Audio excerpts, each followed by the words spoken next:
l'oreille absolue? C'est lorsqu'une personne est capable d'identifier et de nommer les notes de musique de façon automatique. L'oreille absolue est basée sur deux concepts. Le premier, reconnaître la hauteur d'une note. La hauteur d'une note, c'est sa fréquence de vibration. Cette fréquence peut notamment provenir des cordes vocales ou d'une caisse de son. Le second concept est de se remémorer cette hauteur. Le plus impressionnant, c'est qu'une personne avec ce don peut non seulement chanter une note sur demande, mais aussi identifier deux notes jouées en même temps. De plus, l'oreille absolue permet d'identifier les notes de bruit de la vie courante, comme un sifflet, un éternuement ou même un bruit de moteur. Ah! Oh, ça fait aussi!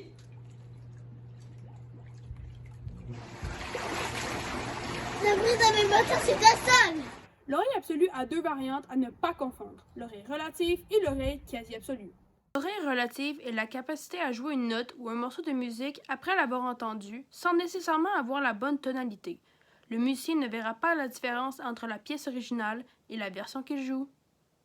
Pour ce qui est de l'oreille quasi-absolue, c'est lorsqu'un musicien reconnaît certaines notes, en particulier celles de son instrument.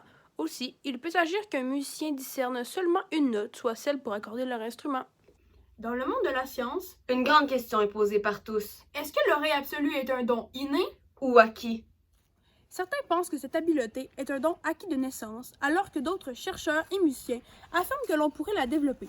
Selon le docteur Albert Mudry, ce serait un don acquis. Allons donc le rejoindre.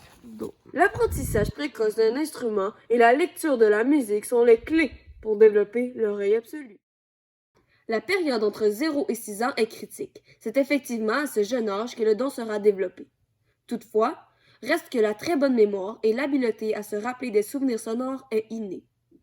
L'oreille absolue peut sembler comme un avantage, mais selon Isabelle Peretz, professeure au département de psychologie de Montréal, c'est plutôt un handicap.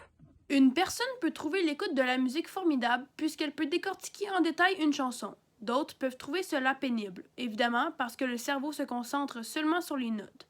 Mais encore, être chanteur dans un chœur composé de gens qui faussent peut être très irritant. Avec le temps, le don peut se désajuster et même finir par disparaître. Cela engendre un décalage entre les bruits de la vie courante et l'oreille, ce qui désoriente une personne. C'est évident que l'oreille absolue permet d'accorder plus facilement des instruments sans outils. Elle facilite également la justesse des notes jouées. Elle aide aussi à apprendre une partition énormément plus vite qu'une personne qui n'a pas le don. Par contre, un musicien peut être tout à fait hors pair sans avoir l'oreille absolue. De grandes célébrités possédaient ce don, comme Mozart ou Charlie Puth, alors que d'autres non, comme Céline Dion.